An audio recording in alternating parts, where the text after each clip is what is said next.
प्यारे बच्चों, कैसे हैं आप सभी। आप अच्छे होंगे उम्मीद करती हूँ। तो बच्चों, जैसा कि आपको पता है कि हमारी हिंदी की जो बुक है क्लास 2 की, उसका नाम जो है किसले से बदलकर सारंगी हो गया है। तो ये बहुत ही सुंदर अच्छी कलरफुल बुक है। तो मैं आज आपके साथ उसी बुक का, उस पाठ्य पुस्तक का पहला पाठ, जिसका नाम है नीमा की दादी, उसकी कहानी आपके साथ शेयर कर रही हूँ। क्योंकि अभी हमारे विद्यालयों में पुस्तक आई नहीं है, तो मैं ऐसे ही इसको कहानी को पढ़ेंगे। तो कहानी है हमारी नीमा की दादी। इसमें नीमा एक बेटी का नाम है या लड़की का नाम है, और उसकी दादी की ये कहानी है। तो सुनते हैं, ध्यान से सुनना, और बीच बीच में मैं प्रश्न पूछूंगी तो उनके आपको जवाब देने हैं।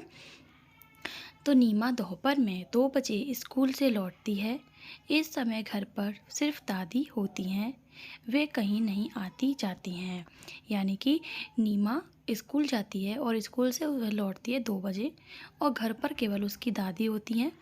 दादी कहीं बाहर आती जाती नहीं है। अब क्यों नहीं आती जाती? कभी कभी बैठे बैठे सब्जी काट रही होती हैं, उनके घुटनों में दर्द रहता है, इसलिए कभी भी अपने घुटनों में तेल मल रही होती हैं। उन्हें नीमा का बहुत इंतज़ार होता है। दादी, जब वो नीमा घर पर लौटती है तो दादी उसको क्या करते हुए मिलती हैं? या तो सब्जी काटते हुए मिलती हैं, या फिर अपने घुटनों में तेल लगाते हुए, क्योंकि उनके घुटनों में दर्द रहता है। इसी वजह से वो कहीं पर भी बाहर नहीं जाती और घर पर ही नीमा का इंतज़ार करती हैं। नीमा रोज़ खाना खाते खाते स्कूल की बातें सुनाती है। दादी भी उससे खूब बातें करती हैं। नीमा क्या करती है? अपनी दादी को आकर अपने स्कूल की बातें सुनाती है। जिस प्रकार से आप लोग भी अपनी मम्मी को, पापा को अपनी बातें बताते होंगे, तो नीमा भी अपनी दादी को अपनी बातें बताती है और उनसे खूब सारी बातें करती है। शाम को नीमा खेलने जाती है। एक दिन नीमा खेलने के लिए जाने लगी तो दादी बोली, नीमा थोड़ी देर बैठ जा। क्यों? नीमा पलटकर बोली। मेरा समय नहीं कटता, दादी बोली। जब नीमा शाम के समय पर खेलने जा रही होती है तो उसकी दादी उसको बोलती है कि तू मत जा खेलने के लिए, मेरे पास बैठ जा, क्योंकि मेरा समय नहीं कटता। तो नीमा रुकी, फिर दौड़कर दादी की चप्पलें ले आई और बोली, दादी आप भी मेरे साथ खेलने के लिए चलिए। खेलने में समय बहुत जल्दी कटता है। मैं 5 बजे खेलने जाती हूँ, पर 10 मिनट में ही 6 बज जाते हैं।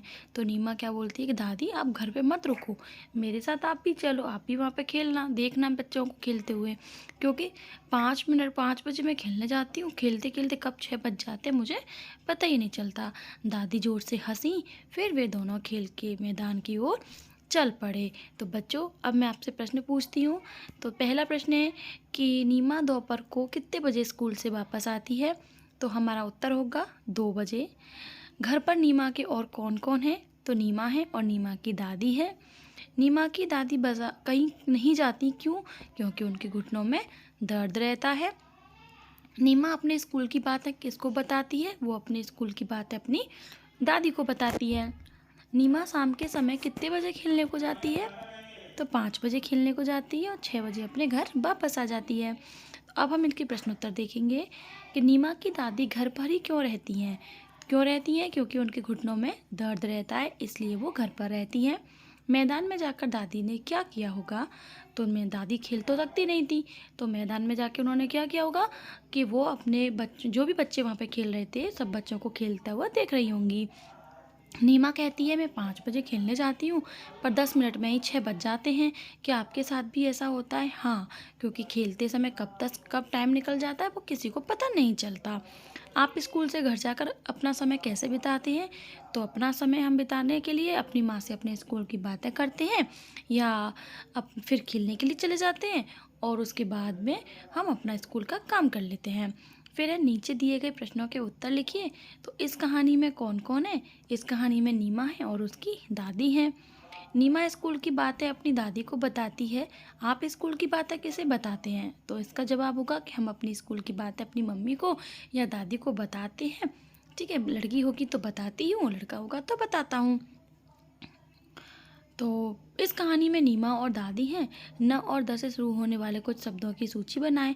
तो न से हमारा नल, न से हमारा नट, न से नलकूप, ना से नेटवर्क, ना से हमारा नंबर, ना से बहुत सारी और भी शब्द हम बच्चों को सिखा सकते हैं। आप अपने हिसाब से बच्चियाँ लिखेंगे।